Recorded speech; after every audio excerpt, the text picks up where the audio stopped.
Dear brothers and sisters, this is our last session as we prepare to be kings in this present time, or kings in waiting. The remarkable thing, of course, is that in all of these studies, it sounds anything but a king, doesn't it? There's nothing lordly about it at all. It's really the course of a servant. But then the King of Kings is first a servant of servants, wasn't he? So that's part and parcel of our calling, that in seeking to be kings and priests of the future age, we should first learn the servitude that is right for who we are as human beings, as sons of Adam. Did you think that when we finished off chapter 6, that Christ had set a very high standard indeed? And I suppose something that meant a lot of circumspect observation of our lives and what was interesting to our lives, what we wanted to do. Brother Jim, in just that very last session, has mentioned a lot of things in a similar way. The experiences of Solomon showing that you can travel every course you like in human life, but it's not going to be ultimately successful or fruitful or satisfying unless it's before God and in fear of Him. I suppose it might be with something like that thought that the Lord then in chapter 7 came to this point. Chapter 7 verse 1. Because, people do get rather judgmental about material things, don't they? Such and such, you ought to see his new car, and such, you ought to see her new dress. And so it's very much what does happen. So I think it's a good follow-on of thought that after this very basic instruction about materialism and so on, the Lord says, judge not, that ye be not judged. As you can guess, the word judge does have various thoughts. Sometimes it means to be judicious for somebody, to stand up for them, judge them in that sense, judge for the widows. The Old Testament is full of that sense. But it also has the sense of judgment, of bringing down criticism or a sentence or judgment upon a certain circumstance or a person. And the statement of verse 1 means exactly what it says. Judge not that ye be not judged. That's not the only thing that's going to say in this chapter about that. And what follows in the next few verses will not be the only thing that's said about that. As a matter of fact, it's very interesting. From about verse 6 onwards, it is mostly about making judgments. So that helps to balance the picture, doesn't it? Because as an absolute term, you couldn't really run a ecclesial life or your personal life, perhaps, if you didn't make judgments, both of yourself and the direction of ecclesial life. All the things that we're interested in. I mean, the kingdom is going to be a place of judgment. So judgment in itself is not wrong. But where there's a desire to be judgmental, to be censorious, that is absolutely wrong. And the reason that is given here for that, which is a pretty powerful motive, is that judge not that ye be not judged. For with what judgment ye judge, ye shall be judged. And with what measure ye meet, it shall be measured to you again. Jim himself says that there is a judgment that you can make that will be helpful to your future, and a judgment that you can make that will be very unhelpful to you. It's going to come back to you in the way that you treat others. We've actually met this same balancing act, haven't we? In chapter 6, verse 14, where the Lord picks up the expression from the Lord's Prayer, in particular, the only issue, having mentioned the features of the Lord's Prayer, verses 9 to 13, he then comments, verse 14 and 15, upon one of the items, remember? And it's the one about forgiving men their trespasses. And he says again, really, exactly the same concept. If you forgive, God will forgive. For if ye forgive men their trespasses, your heavenly Father will also forgive you. You know, there's a lovely thing in forgiveness, isn't it? You can have sometimes it's a real test of a brother, I think. You can have some very strong opinions, contrary to someone else. And yet after a period of time, or when you sit down quietly and talk it through, and you can actually find agreement and find allowance, grace within both parties, to be thankful for the issue having been dissolved. And you're able to step out of that circumstance and to enter a different and changed chapter. It's a beautiful thing, and something to be achieved. For if you forgive men their trespasses, your heavenly Father will also forgive you. So it's not just a blessing for the temporary, for the present, is it? It's got eternal merits. And it means that if you keep the scores up on the board and you won't erase that matter with your brother, then God keeps the scores up against your name. When you were desperately needing, weren't we? We'll be desperately anxious that our master won't bring this up, or he mightn't bring that up, or our other failings. Things that we have prayed about and hoped that they might be forever forgiven of God. Well, in that day we will be desperate for his mercy. But if you forgive not men their trespasses, neither will your Father forgive your trespasses. It's a good thing to try to go to the judgment seat of Christ with a clear conscience in that matter. We will be very grateful for it later. It's something that was emphasised particularly in the apostolic era, and James again, he really quotes his brother's work, doesn't he? Come into James chapter 2 and verse 12. Same sense exactly.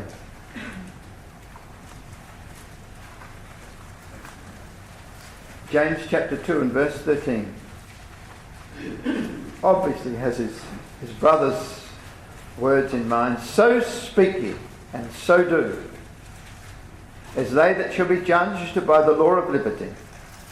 For he shall have judgment without mercy, that hath showed no mercy. And mercy rejoiceth against judgment. Is that the same sentiment? That's exactly the sentiment of Matthew chapter 7, isn't it? I mean, there's got to be a judgment in ecclesial life and our personal lives.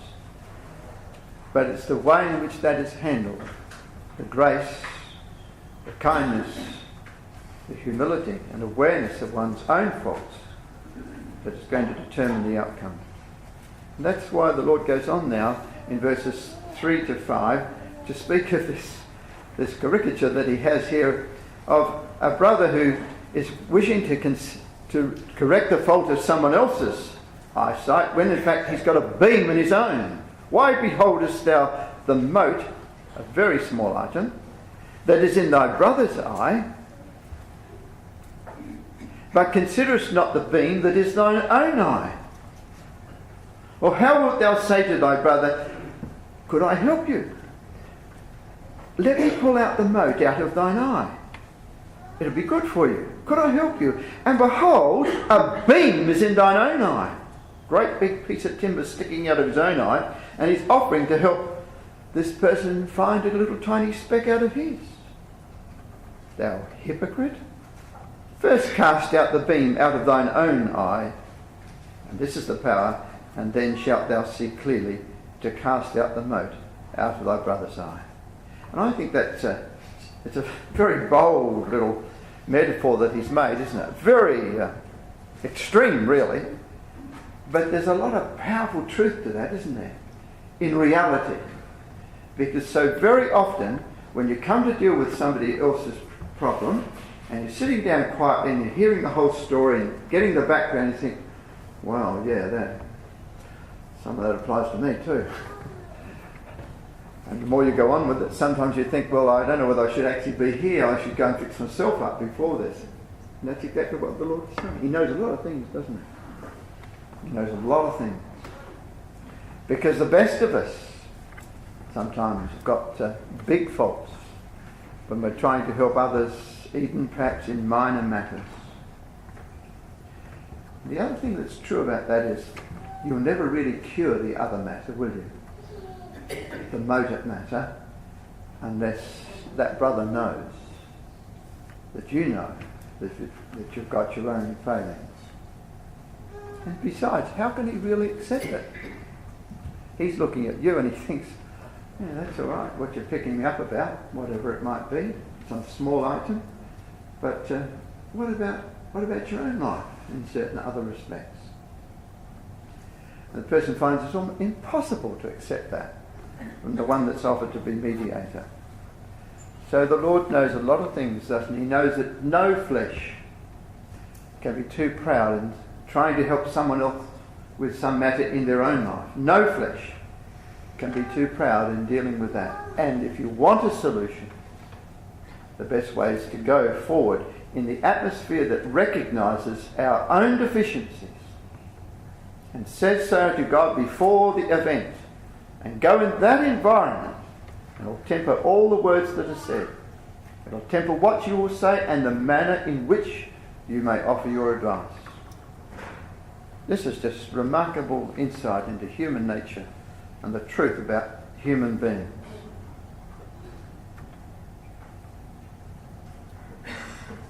Besides, my dear brothers and sisters, the sense from verse 2 down to verse 5 really comes to this, that having been told not to judge, when we do that, I mean in a censorious attitude, we are actually putting ourselves above the law, aren't we? It becomes our assessment of him, whereas in fact Jesus says, don't have that approach, don't have that attitude.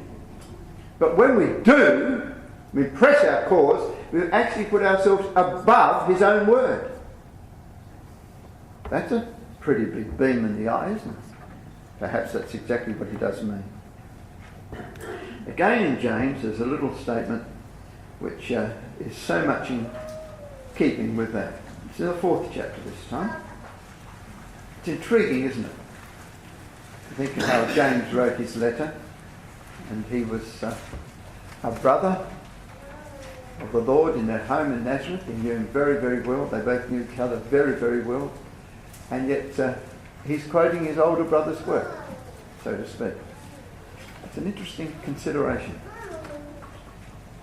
There's no question in my mind that James was written by the Lord's brother. Very interesting. There was times, of course, when he never respected his brother the same way. But life changes us, doesn't it? Speak not evil one of another, verse 11 of chapter 4. Speak not evil one of another, brethren. He that speaketh evil of his brother and judgeth his brother speaketh evil of the law and judgeth the law. He's gone on top of the law. He's above the law. It's said for other people. It's not said for me. So he's spoken evil of the law and judgeth the law. But if thou judge the law, thou art not a doer of the law, but a judge. There is one lawgiver, and who art thou that judgest another? To save or to destroy? Who art thou that judgest another? That's exactly the sentiments that we have here in Matthew chapter 7. Of course, in the Jewish environment, a lot of that would have been focused upon the Jewish mind that had this sense that they were superior to other people, and they acted censoriously towards other people deliberately. It was part of the act. It was part of what you did as a Jewish person. And when the Apostle Paul wrote to the Romans and was speaking his piece to the Jewish people, it's interesting that was an early comment in his assessment. In Romans chapter 2 and verse 3, he says, "And thinkest thou this, O man?" And really it's the Jewish man in chapter 2, isn't it? "Thinkest thou this, O man, that judgest them which do such things? and doest the same, that thou shalt escape the judgment of God. And he'll drive that home in chapter 3. You have this list of the statements of law that come from Isaiah and other passages, and he says, and what was written in the scriptures was written to those who received it. They were Jewish. But this was their turn of mind. Thinkest thou, O man? It's not man really. It was the Jewish man that judgest them which do such things, and doest the same, that thou shalt escape the judgment of God. In the 10th chapter, 14th chapter of Romans, Paul has another statement on the same line. These are very important things in our ecclesial life, and they have a lot to do with our ecclesia. It's warm and inviting and pleasant and happy and peaceful. Our attitudes to one another and how we handle those things. It's a lovely thing to belong to an ecclesia, like we felt this week here. There's a lovely environment here, isn't there? People are extremely brotherly to each other. And it's a lovely thing to be in an ecclesia that is like that. It's pleasant to go. And you can see the young people learning to be like that among themselves, even at their ages. It's a lovely thing, beautiful thing. And a rich prospect is in store when that is the circumstance. In chapter 14, verse 10, but why dost thou judge? That's the same word, krino, that we have back in Matthew 7. Why dost thou judge thy brother? Or why dost thou set at naught thy brother? For we shall all stand before the judgment seat of Christ. Yeah, exactly the same thought, isn't it? That judgment's coming up, and there's going to be a time when every one of us will be looking for the mercy of God. For it is written, as I live, saith the Lord, every knee shall bow to me, and every tongue shall confess to God, so that every one of us shall give account of himself to God. Well, there is a place you can still judge at any time. Let us not therefore judge one another anymore, but judge this rather, that no man put a stumbling block or an occasion to fall in his brother's way. And that's what the rest of the chapter's about. In other words, see that what you're doing, you're saying, the places you're going, the things that you're doing, the things you're buying, all of the things that you're doing in your life, see that that's not putting a stumbling block in the path of your brother. Setting a bad example to him, and he goes on, he gets further on in that line. And you should have made your own judgment about yourself and made sure that your life was going to be helpful and constructive to him, even if you could have done some things that he couldn't do. Because had more in your back pocket or something. Or because there were opportunities, or because your abilities allowed you to sort of be a big sportsman or something else that might be. We prune our lives in recognition of the needs of everyone in our meeting. That's a very, very powerful thing in ecclesial life. One example can flow so quickly right through the meeting until things have really got out of hand. The young come along and they think, oh, this can do whatever you like. Well, there's a place for judgment, isn't it? Every one of us can be judged. But judgment must begin at home, sure. Circumspect lives in ecclesial life is something we were all brought up with. But of course in our world, which is a very carnal world, those inhibitions are hard to play, hard to live by in a world of such godlessness. But they're so key to our ecclesial life. Well, verse 6 is rather an unexpected statement, isn't it? It's a balance, really. Well, it very often happens, doesn't it? There's a matter that needs to be dealt with in our ecclesial life. It's a considerable concern, say, or it might involve one person or many, and people will say, oh, it doesn't matter. Judge not, that ye be not judged. Well, what about verse 6? Give not that which is holy unto the dogs, neither cast ye your pearls before swine, lest they trample them under their feet and turn again and rend you. So, assessment, judgment, in some senses is absolutely essential, isn't it? And as I said, the rest of the chapter is all really about matters of discernment and judgments. So it's no use quoting verses 1 to 5 and just leaving it at that at every circumstance. Nothing would ever be handled ecclesially if that was the case. We laugh at his rules. And we're all too scared to say what should be said. It mustn't be like that. There's no fruit at the end of being too scared to say what needs to be said. We all go off the rails if that's the case. Well, it's based, this little statement of verse 6 is based upon, if you want to put a couple of Proverbs there in your margin, in Proverbs 26 verse 11 and Proverbs 11 and verse 22. These two aspects of the dog and the swine are mentioned in the Proverbs. Again, notice Jesus knows his Bible, doesn't he? He really does know his Bible. And he loves every passage of that Bible. It's increasingly, as I get older, I'm impressed with that fact that every area of the Bible he quotes from. He knows it all. I can remember chatting to someone as a young man, and the two of us were talking about, what would you like to achieve in life? And we were just talking about our roles and the truth, and I suppose we were young and silly, but the conversation came along the line that what I'd like to be able to do is think that I could turn any passage over in the Bible and I'd have some good thought as to what that really meant. It's a good goal. It will escape your grasp, I'm sure. But it's a very good objective for a young person coming into the truth. Not to be able to turn pages over and think, oh, I don't know what that means. I didn't know what it meant last time we were doing the readings. And I don't know now. And then you become a parent and you go through, Daniel chapter 7 or 8 and the children sitting around the table just wanting to know what all these beasts are about and what it's all about. And you say, next reading. It's no good, is it? We must be doing that with Revelation. There's not enough people that know about Revelation. It's not hard to know it. I mean, in the basic facts of the case. It isn't hard. They stand out like organ stops, and we should know it. We should be able to say to our teenage children, this is what that chapter means. And have enough little comments in our margin that we can make that useful.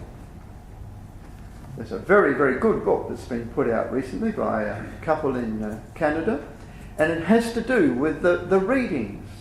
Because I think it's true that a lot of parents are sitting there at the table and Dad's rushed in and he's folded down his meal trying to catch up with the family, and then it's the readings.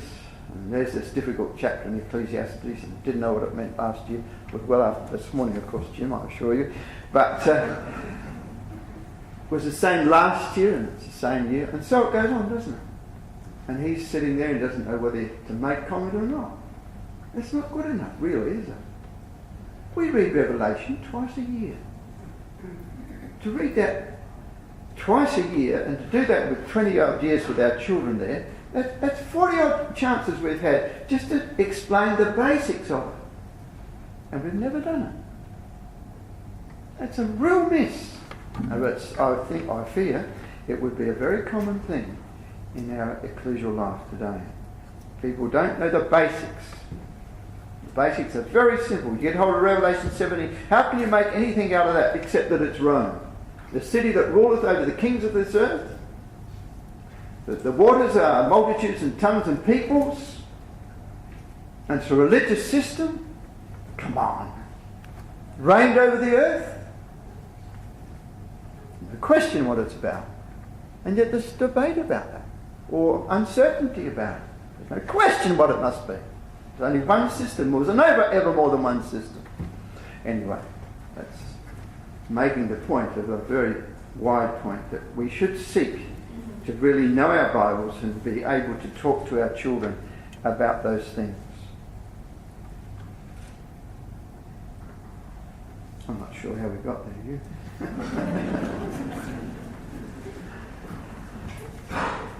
We have an expression in English which says, gone to the dogs, don't we? That's, no doubt it's a Tyndale comment, but reflection about chapter 7 and verse 6. Now, some people might use verse 6 to sort of shut off some of our gospel extension work, and I'd like to make a little comment, because I don't think it's got anything to do about gospel extension work at all. But people can feel that. You know, last time we did a special effort and we had put all these pamphlets out and we only got one person come along. That person was a bit of a no-hoper. You know, what are we doing, wasting all our time? Why don't we have a meeting that's for our children or for our families? And that'll be more value than trying to preach to a group of people outside who don't want to come anyway and they don't come. I don't agree with that at all. I really don't. I think one of the most serious things that's gradually happening in our ecclesial life is that we are not presenting the truth to our children. They're not there Sunday nights. Why aren't they there Sunday nights? Why has this suddenly become acceptable that you don't necessarily come with your children? So they don't sit in a seat and hear a really good exposition of the unity of God and know the passages. That's what's going to happen, isn't it?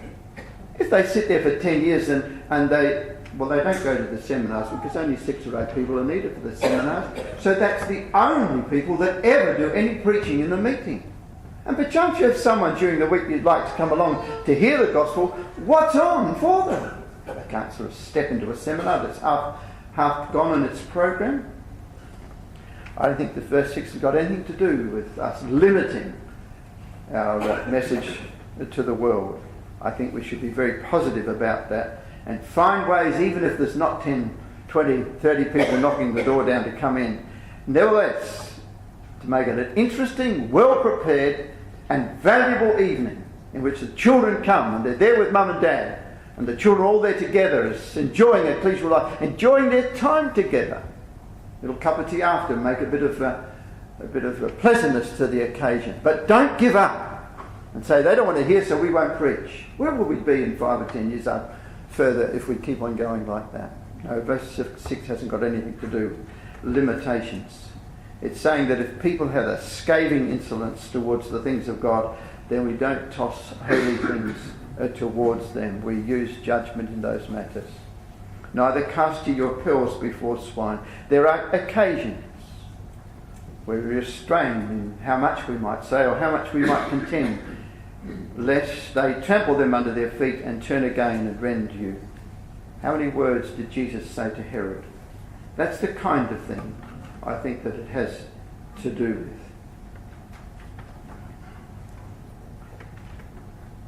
with.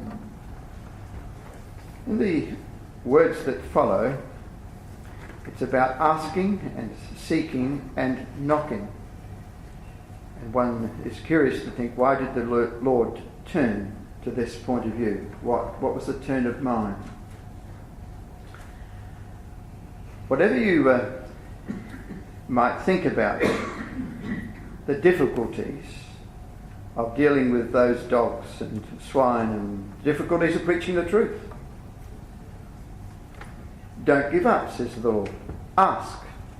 Difficulties in your life to get it right, difficulties in your family's life. Don't give up. Ask, and it shall be given you. Seek, and ye shall find. Knock, and it shall be opened unto you. For every one that asketh receiveth. God hears it all. It may not be quite the answer that we always wanted to come straight out of the blue and be so obvious, but Jesus assures us that every one that asketh receiveth, and he that seeketh findeth, and to him that knocketh it shall be opened. And then he says, how do you assess your God? Isn't he a father? What man is there of you whom, if his son ask bread, will give him a stone? You ever put a stone on your child's plate when he came for his meal? Or if he ask a fish, will he give him a serpent, something that will be hurtful to him? If ye then, being evil, know how to give good gifts unto your children, good gifts, how much more shall your Father which is in heaven give good things to them that ask him? it was a new experience for them to ever think of God as Father. It's not for us, but it was for them. How many times do you think that God is in the Old Testament spoken of as Father? We know one, we referred to it earlier this week, where the Lord's Prayer was echoed. There you are, somebody provides the exact answer. Thanks, John. It's 6, is it? That's what you can do when you've got one of those. I didn't know what the exact number was, but I thought it might have been just on one hand. It's an amazing thing, isn't it? Really amazing thing. And never personally. Why is Jesus doing that here?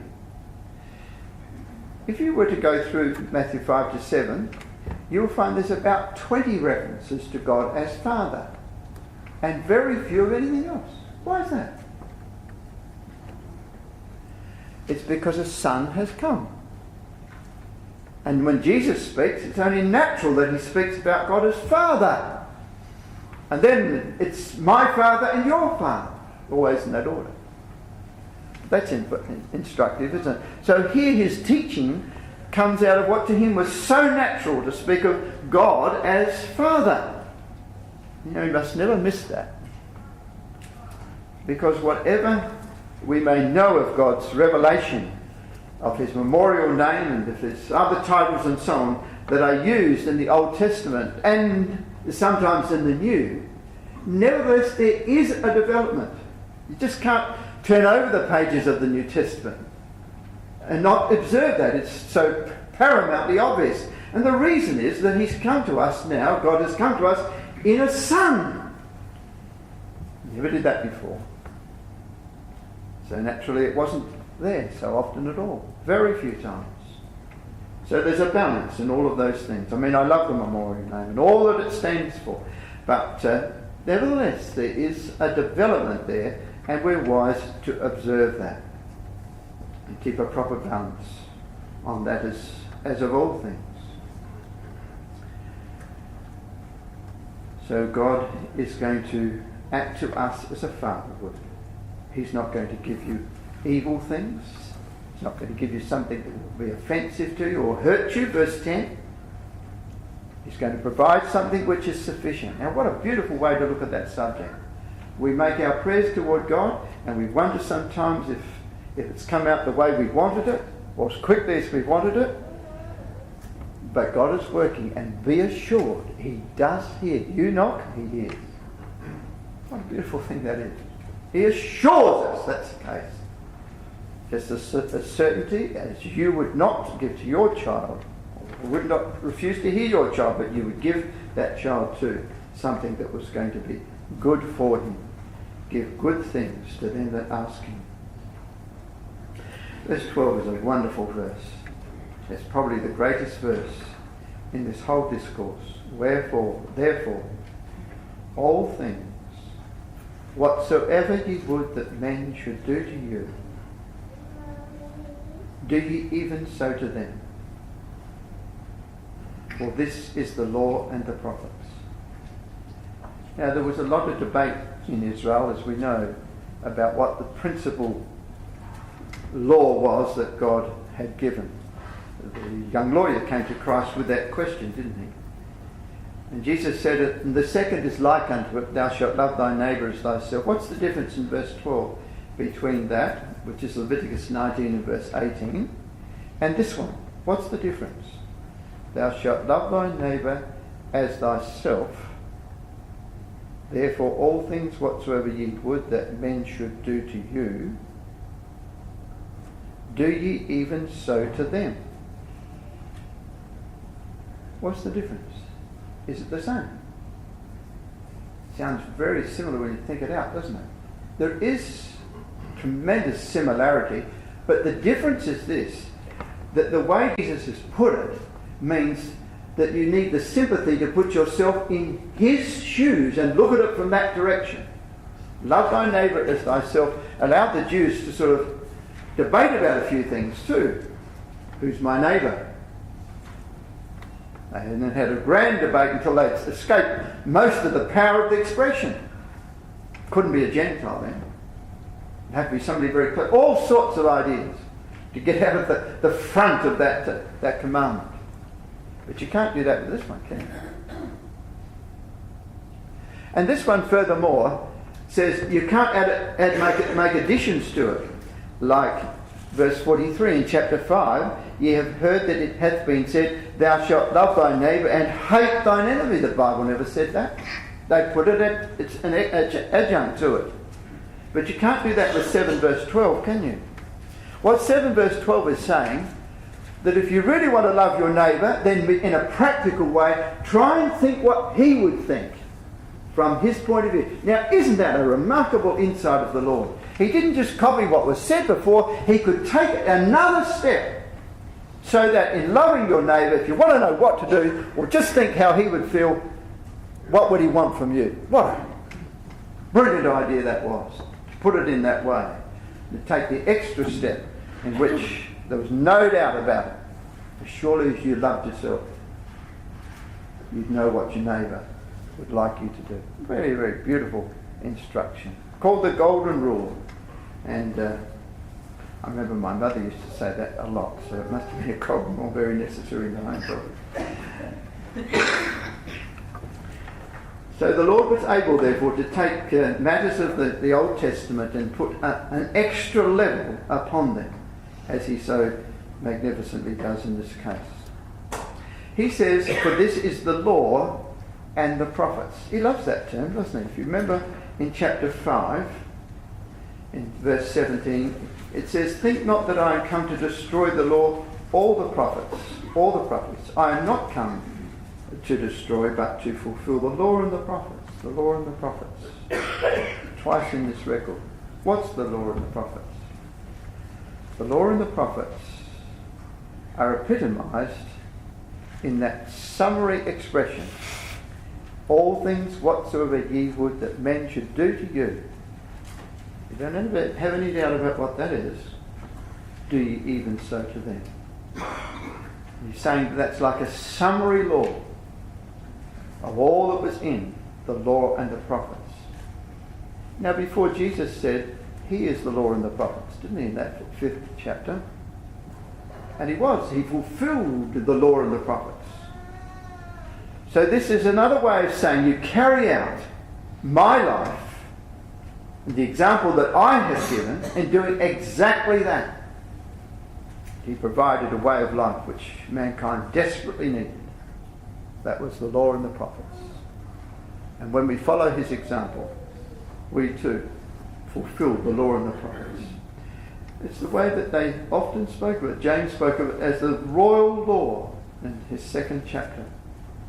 And you might remember Romans chapter 13 does very similarly when it says, for all the law is summarised in this, thou shalt love thy neighbour as thyself.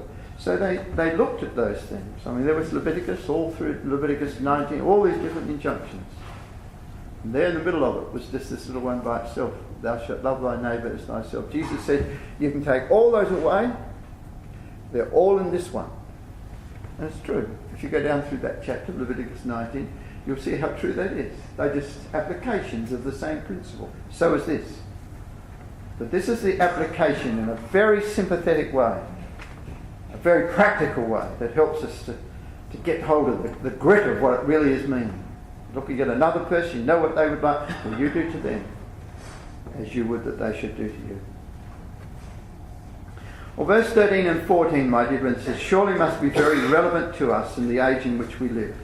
He's spoken of the love between people and forgiveness and non-judgmental matters.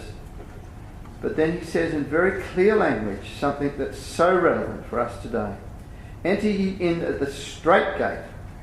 For wide is the gate and broad is the way that leadeth to destruction, and many there be which go in thereat. Many, and how many for the next one? Few. Strait is the gate and narrow is the way which leadeth unto life, and few there be that find it. You know, if a person was spoken of as narrow-minded today, there's a real stigma about the very expression, isn't it? Is that narrow-minded?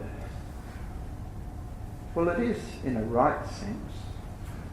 Narrow-minded might mean that a person that's got no affinity with another's thoughts or has an ability to think of their predicaments Can't see past themselves what the Bible's really saying.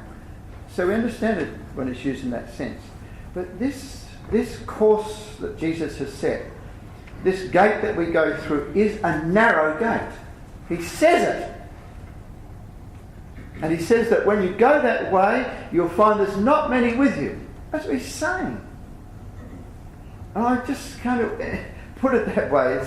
It's obvious he's saying it, but we're not all acting like that today. The emphasis is to sort of broaden it all up. You can do this and you can do that, and it doesn't matter. It does matter. That's not what Jesus is saying at all. Not here or in other places. It's not what he says. Not one jot or tittle. The commandments of God are not elastic. What he said about our ecclesial roles as men and women was said in the 1st century, and it's the same in the 21st century. And it matters. And if we violently go against that and throw it all away, then it's not following the path of Christ. Those verses really seem like grandparents' verses, don't they? You used to hear that kind of thing from our grandparents, and I hope our children are hearing it from us, because it's the truth. There was never many people that would accept to come in the narrow way of Christ. It ends up being, of course, the whole sway of the world, doesn't it? The world will be under his control. Absolutely under his control. And the people that choose that course might seem at times that we're a small community. But Jesus says they're the salt of the earth, doesn't he? Remember that?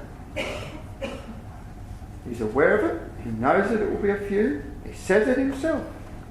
Not going to be found in great big religious institutions with massive cathedrals and so on. It's not going to be so. Jesus said it wouldn't be so. How did he know that? He knew that because Daniel the prophet had said that this great system of the little horn of the fourth power, that was going to make war against the saints. He read that just like we can read that. You can read that to your children. And it means obviously that there was going to be a religious system that would be opposed to the true saints of God, who therefore were so small that they were warred against. Obviously, the truth would find itself in a narrow community. And the book of Revelation is the same. So in that 12th chapter is the remnant of the woman's seed. That's why it's so important to know those books. Because they help us to know where we as a community should stand. We're not out there with a broad way that leads to destruction. We're not going to be among those that are mourning because the Roman system has been destroyed at the coming of the Lord. We will know why it's destroyed. And you know what? We'll be looking forward to meeting those who will be tossed over the cliffs of narrow paths in the Swiss mountains. And papal guards came upon our people and just tossed them over there, over the salt of the earth too, not forgotten by God. Jesus knew all of that. That's why he spoke so strongly about things later, just a little bit later down in this chapter. Beware of false prophets, he says, therefore, which come to you in sheep's clothing, but inwardly they are ravening wolves. That was Ezekiel's expression in his 22nd chapter in verse 27, I think it is. But it's a graphic expression used by the Apostle Paul, isn't it? Sheep that really are ravening wolves in Acts chapter 20, speaking to the elders of Ephesus. This is frank. It is frank comment, isn't it? Beware of false prophets, which come to you in sheep's clothing. It's an amazing thing that one of the most famous garments of the Pope is his sheep's the woolen sheep that he wears, especially at the time of his coronation. Come to you in sheep's clothing, but inwardly they are ravening wolves. And if you think that's strong, my dear brothers and sisters, go and read what they did to your brothers and sisters. Go and read it. Don't be ignorant of it. It's all going to come up. And Revelation 18 and 19 says that this will be known. There'll be a song of praise to God for deliverance from that wicked system that has hounded our brethren and sisters, that dare to open their Bibles and teach it to their children. Well, how are you going to determine that? If they're going to be wolves in sheep's clothing. Paul says, Jesus, here's the rule. Verse 16 he says it, and he says it at the end of this section, verse 20. Ye shall know them by their fruits. He reiterates that in verse 20. Ye shall know them by their fruits. Every good tree. Do men gather grapes of thorns or figs of thistles? Of course you don't.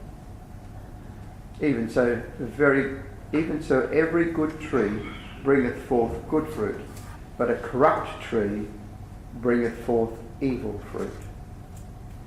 You put your teeth into it and, it's awful. You just want to throw it away. It's known by its fruits. The fruit of the Spirit is love and joy and peace and harmony. A good tree cannot bring forth evil fruit. Neither can a corrupt tree bring forth good fruit. That again is a comment on creation, isn't it? Did Jesus believe Genesis chapter 1? Of course he did. That's what it says.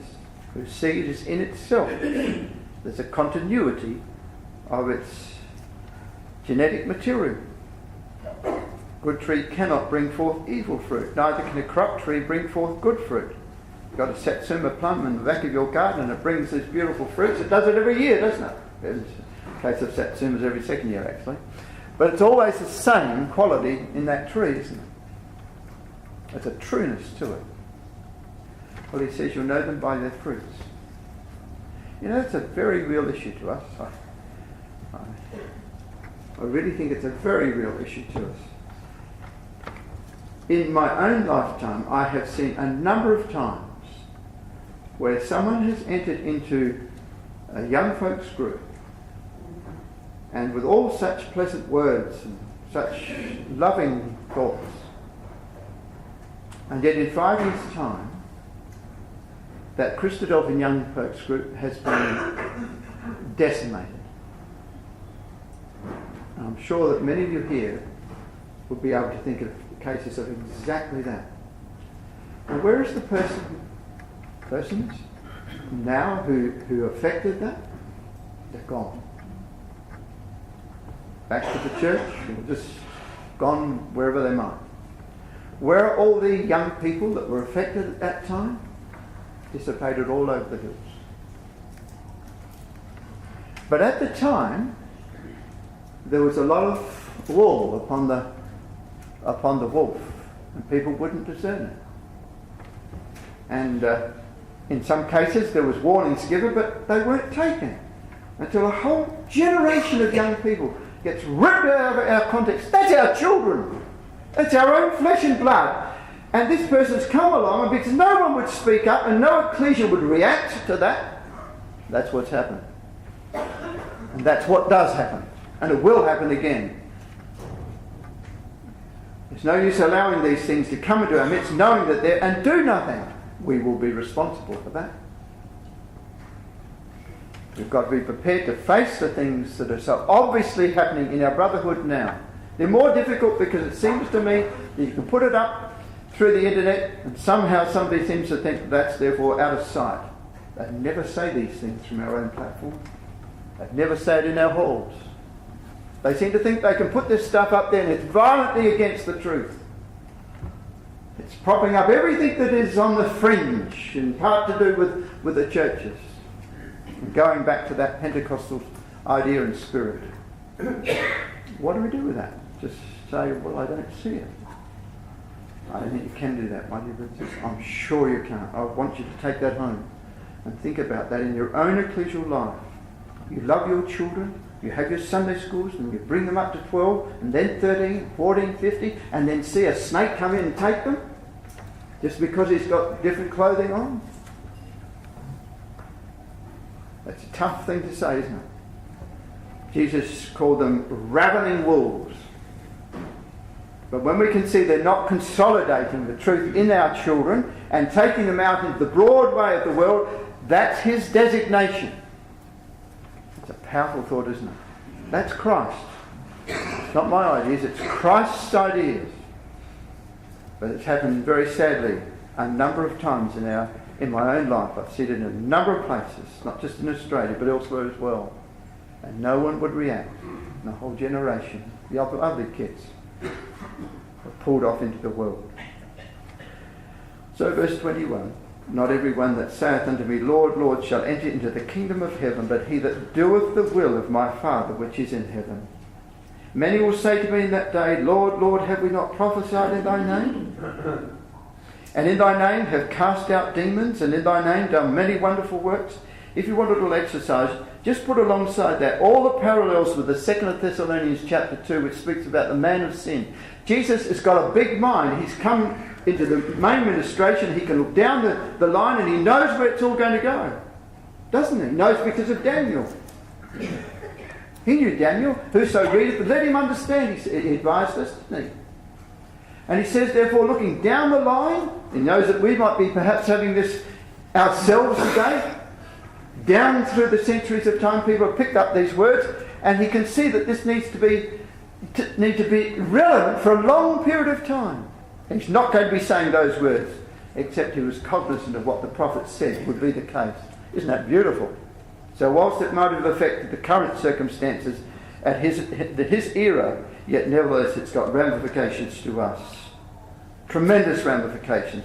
We have Christadelphian communities now that will actually take their children to a Pentecostal church on a Sunday night for experience's sake. And advocate it. Did you ever think you'd ever hear that in your life? And that's just a mild thing, really. And everything that's contrary, the truth gets up there. And the children come along and say, well, is that brother? Well known. Well thought of. And nothing happens. And yet there's 50 people know, or 100 people know, and nothing's come. I don't think we can do that. I'm sure we can.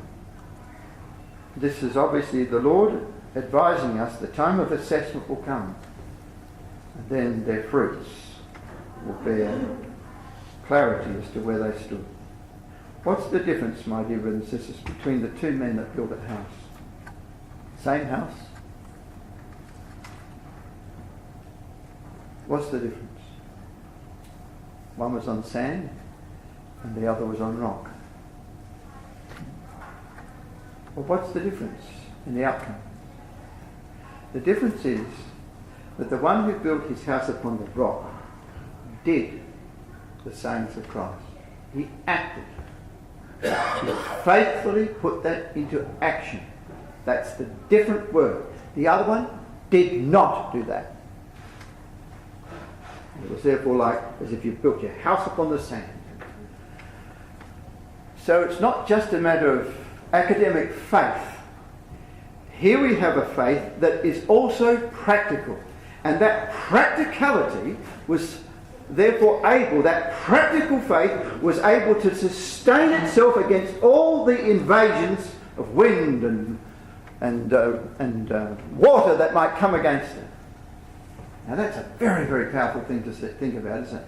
It's not it's not academic faith sitting in a chair that's going to save the day and prevail against the storms that come against us.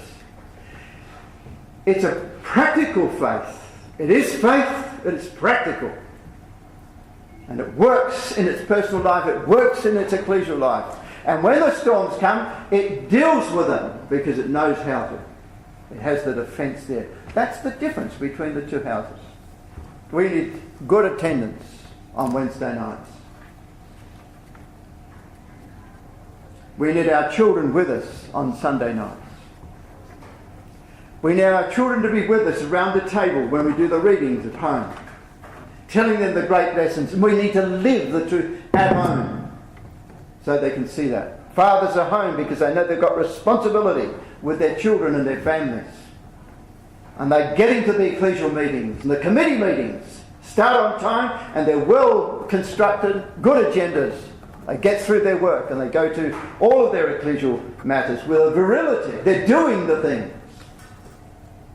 In their personal lives, they're living the things that we have learnt of so beautifully this week.